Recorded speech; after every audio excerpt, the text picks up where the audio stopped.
Dragon Ball Z's timeline makes no sense, and people rarely talk about it. In case it's not clear, I'm talking about the anime, Dragon Ball Z, which is separate from the manga, Dragon Ball. It's Toei's adaptation of that story, but in its own continuity, a canon separate from manga canon. Confused already? Good. It'll get worse. On the surface, it looks like a fine adaptation, and it might sound like I'm splitting hairs. It's very well loved, and there's a reason it's one of the most popular anime of all time. But it is completely different from the main story. Today, I want to go through Toei's version of Dragon Ball, aka the Dragon Ball Z anime, and discuss the insane amount of differences that affect everything. And I'm not just talking filler arcs or whatever. I mean, it is a completely different story. Nothing is canon, but at the same time, everything is canon. Characters are millions of times stronger than they should be, and that's all because Toei wants everything to be connected. But first, some brief backstory is necessary. I'm sure all of you know that a lot of popular anime used to not be seasonal, they were weekly. A few anime still are like this, One Piece for example, and as of the time of recording it's on a hiatus right now, but I'm sure you all know this drops weekly. And in order to not get too ahead of the manga, stories like this will either have to go on hiatus, or they'll have to create filler. Because when you're dropping an episode every week, it gets really easy to catch up to the manga quickly, and DBZ is one of those. Dragon Ball Super was also weekly, but weirdly enough that came before the manga, which is really rare. Dragon Ball Z on the other hand had to follow what happened in the Dragon Ball manga, and it couldn't really get ahead of what Toriyama was doing at the time. Okay, so filler exists, everyone knows that. Where am I going with this? Well, it's not just the filler, and that's where the weirdness begins. Excluding the small filler episodes that happen here and there, Dragon Ball Z has two major filler arcs, complete original stories, as well as two TV specials. The specials aren't too important for this video because they're supplemental, and they don't actually contradict anything. That's the Bardock special and the Trunks special. The two filler arcs, however, well, they start to alter a lot. First is the Garlic Jr. arc, which is a sequel to the Dragon Ball Z movie Dead Zone. Then there's the Otherworld saga, following Goku's adventures after dying against Cell. But it's not just that.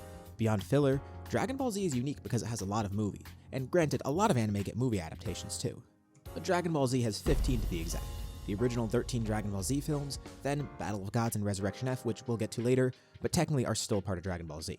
Not to mention, there's an entire original anime after the fact, Dragon Ball GT, which also does have its own film. So what's wrong with this? Every anime has original movies and filler arcs. The issue arises with this. Everything is canon. Due to how Toei handled the Dragon Ball Z anime, as well as all this extra stuff they made, it's all connected. In the Toei continuity, there is no quote-unquote non-canon. This creates really nonsensical timelines, but also even crazier power scaling. Like for example, anime Goku is significantly stronger than his manga counterpart. For simplicity, whenever I say the word canon in this video, I'll be referring to Dragon Ball Z's continuity, unless I specify otherwise. Toei's anime Dragon Ball Z continuity is separate from the manga's continuity, as well as Dragon Ball Super to an extent, which we will get into later. But let's go deeper. To start, it's really important to note Dragon Ball GT is canon to Dragon Ball Z's anime. It's a direct sequel to it, and in Toei's mind, this is the continuation of that story.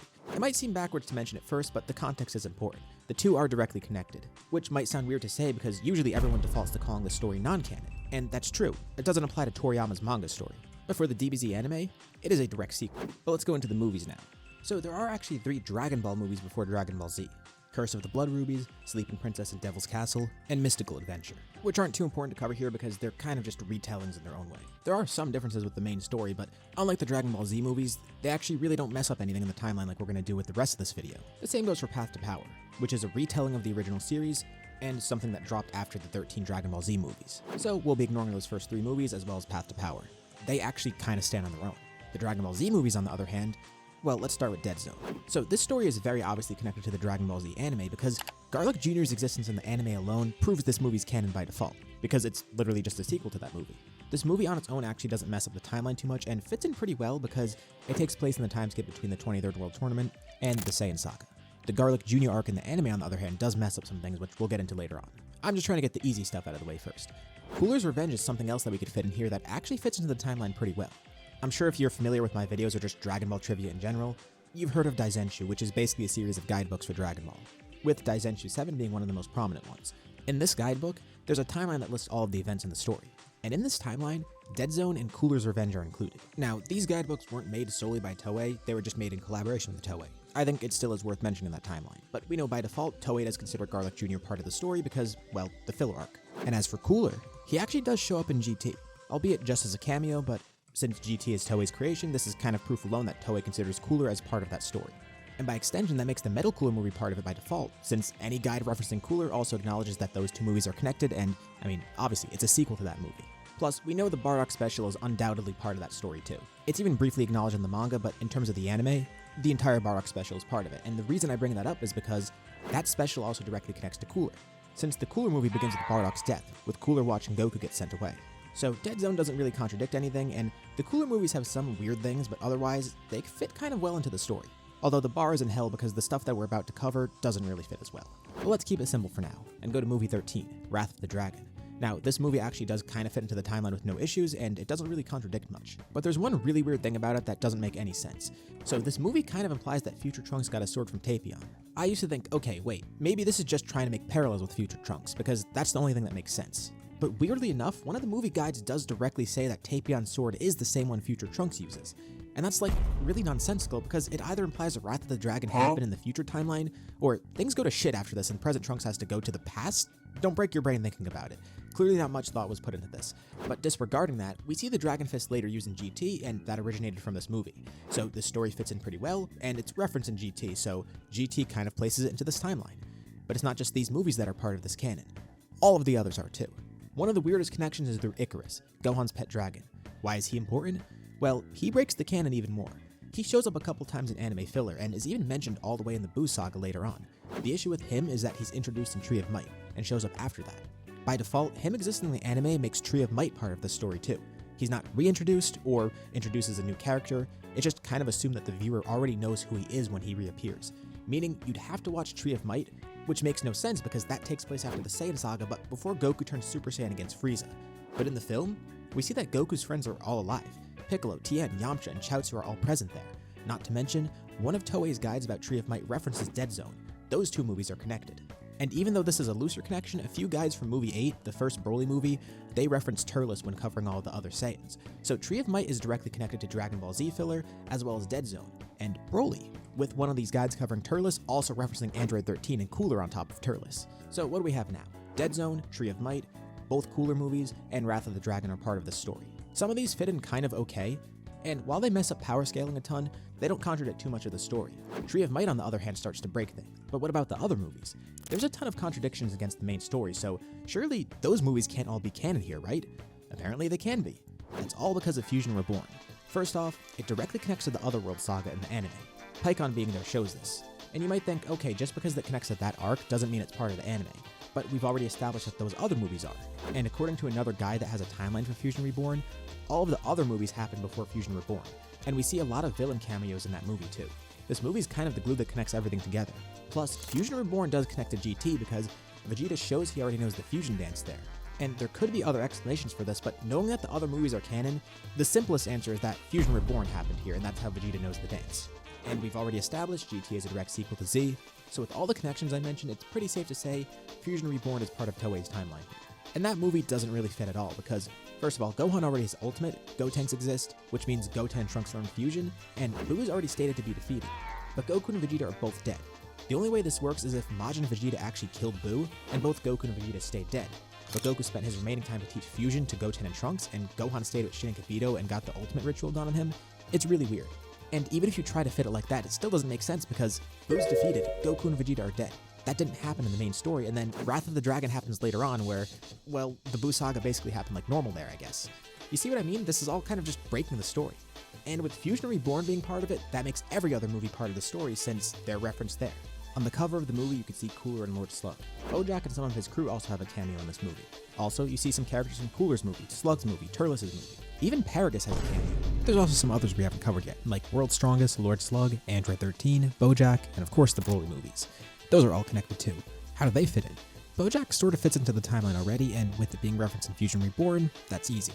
World's Strongest is really weird to fit in because it kind of has the same issue that Tree of Might does. However, some of Dr. Cochin's henchmen do fit into Fusion Reborn, plus some guidebooks for Tree of Might reference that movie. Lord Slug is also weird to fit into the timeline because it happens before Goku goes Super Saiyan, but he's back on Earth already, implying that he left Namek somehow. But it still clearly is after the Saiyan saga, plus the obvious fact that Goku goes false Super Saiyan in this movie. It came out before Super Saiyan was even a thing in the manga. But Lord Slug is on the Fusion Reborn poster, and his henchmen also appear in Fusion Reborn.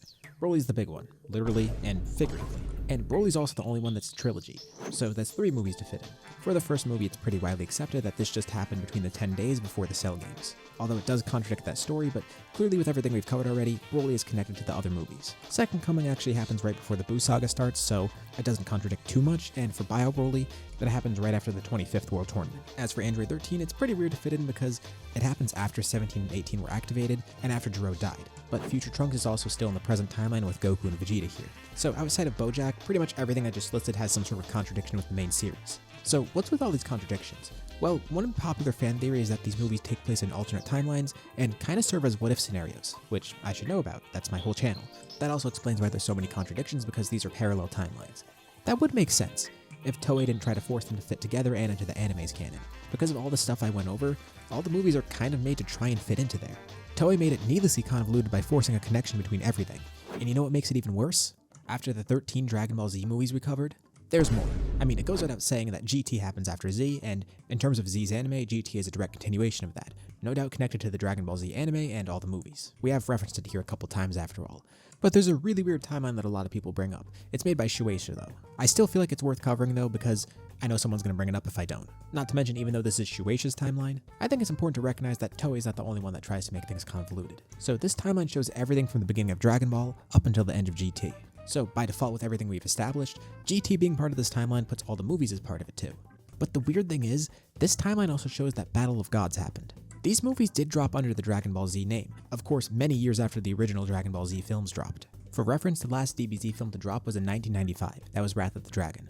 After that there was Path to Power in 1996, which of course we're not covering here, and then A Hero's Legacy, which is part of GT. That dropped in 1997, and ever since that OVA for GT, there wasn't another Dragon Ball movie up until 2013, which was Battle of Gods. Well, there was one other movie in 2009, but I'm not going to name that here. If you don't know, it's better you keep it that way.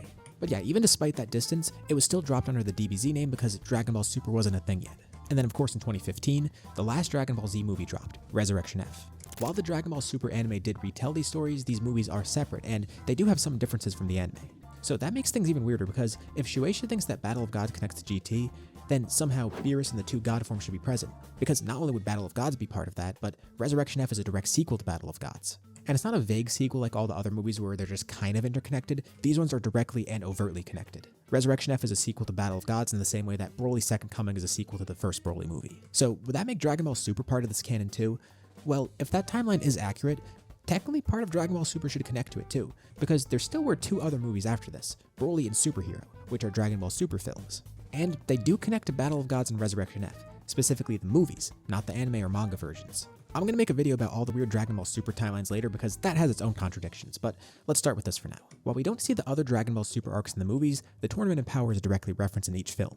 Like multiple characters from that arc show up in Broly as a cameo, and Jiren shows up in Superhero for a bit. Weirdly enough, these follow Battle of Gods and Resurrection F, but at the same time, they follow the Dragon Ball Super anime. And even though we never see the Super arcs in the movie timeline, it is very blatantly referenced there. The Tournament of Power automatically implies the Universe 6 tournament happened because that's what led to the Tournament of Power, and by extension, that would lead to the Goku Black arc, so that should have happened too. And not specifically the anime's version or the manga's version, it could just be some other third unseen version of it. Because, for example, Battle of Gods has 3 separate versions, the movie, the anime, and the manga. Each of these have their own differences. The timeline with Battle of Gods connecting to GT might not be fully accurate, and it is kind of old, so of course it wouldn't include those later movies. But if it were accurate in Shueisha's eyes, that means all of the movies are connected, and so is GT, and pretty much all of Super, which makes things even more convoluted. But thankfully this is kind of just a one-off thing that Shueisha made, although it doesn't change the fact that Toei's timeline is really messed up. Don't shoot the messenger here. I know this makes no sense. I'm not trying to advocate for it. I'm just here to show you all that for some reason, Toei wants this all to be connected. And with the Dragon Ball Super anime, none of this really does apply. Same with the Dragon Ball Super manga. It's meant to be a direct continuation of the Dragon Ball manga. The DBS anime, on the other hand, is like kind of its own weird thing. Some people say it's like a sequel to Dragon Ball Z Kai, which doesn't really have any specific confirmation, but it kind of makes sense. It is just a fan theory though, but the DBS anime uses DBZ Kai clips for flashbacks instead of DBZ clips. DBZ Kai does have its own filler, but unlike Dragon Ball Z, it doesn't have the significant things that connect it to the movies, but still has its own weird nuances, like, for example, Pikkon is in Kai, but he kind of is just a cameo there and isn't specified to be Goku's Otherworld tournament rival, just some dude from Otherworld. It's even stranger because Super's anime was written by Toei and had Toriyama's input as well. But despite that, it's kind of treated like it's separate, which I guess makes sense because if they tried to include this, it would just make things even more confusing. Basically what I'm saying is, with everything I just said, ignore Super's anime and Dragon Ball Z Kai for that matter. It's like a separate, more refined continuity from Toei, without every other thing from Toei being connected. And to make things even more convoluted, we have Daima now. This one's really weird because it seems to connect to Super, but at the same time it doesn't. This one I'm going to kind of leave out of the video because we still don't have too much information on how it connects to everything just yet. Because it should be canon, right after the Buu Saga and before Battle of Gods. but it seems to be following the manga's continuity and not the anime's, and at the same time it's obviously never referenced in Super. Not to say it isn't canon, just probably not part of Toei's Dragon Ball Z, the original one. I guess I'll tack that onto the Dragon Ball Super video that I eventually make. And now you're probably all wondering, remember in the beginning of the video when I said this affects power scaling? I'm not gonna get too in depth here. Again, this is a topic that's probably better for another video, because I could spend a really long time talking about how stupid this makes things. But I do want to give a brief example. If you look at feats in some of the movies, they far surpass what happens in the manga. Like here's a really good easy example. Broly was able to destroy most of a galaxy in a short time frame, while restrained. And by the way, in Dragon Ball, galaxies are just a quadrant of the universe. So it's not a galaxy he's destroying, it's a quarter of the universe. Broly ravaged a quarter of a universe. Well, not even at his full power. Technically, that makes him universal. Later on, Goku and friends defeat a stronger version of that same Broly. But remember what I said before about this movie taking place before the Cell games happened? So how did they defeat Broly who destroyed a quarter of the universe, but they had trouble with Cell? In the manga, Cell is strong enough to blow up a solar system at his peak. And in the anime, he makes the same threat, saying he'll just destroy the solar system. So why are they having trouble with a solar system buster when they just fought a universe buster? That would mean Cell in Toei's version is stronger than them, and is way stronger than his manga self too. Like, if you put Broly against manga Cell, he dogwalks him. But if you consider that the Broly movie happened in this timeline, and Cell is far stronger than the people who fought Broly, and then grows even stronger beyond that and so does Gohan, well, that really messes up scaling. And it's not just all the movie stuff either, the filler kind of breaks this too. Same for a lot of statements that were only in the anime and not in the manga. And not just that, but all the guidebooks that come along with it. I plan on covering this in that separate video, but this is also part of why you see a bunch of debates about whether or not Buhan is stronger than Kid Buu. Like, some people might think, okay, there's no contest there, Buhan's stronger. But then others argue in favor of Kid Buu because there's actually a good amount of evidence for that. And I won't open that whole can of worms here, I'm just saying that's part of the reason that's even a debate. If everything was refined and not contradictory, there would be one answer to that, not two. Plus, this also makes GT way stronger than people think, which I did talk about on my second channel when covering Gogeta vs Kappa. But for now, I just want to talk about the actual timelines and why everything's messed up. And I think that's a pretty good place to end off here. If you're confused, don't worry. I'm not intentionally trying to confuse you. Like, it's perfectly natural to be confused about this. You should be. When you look at it like this, it's pretty easy to see that Toei's version of events really contradicts itself a lot. Again, it wouldn't be an issue if Toei didn't try to fit everything together, but here we are. But let me know what you guys think below. Thank you all for watching, and I'll see you all in my next video.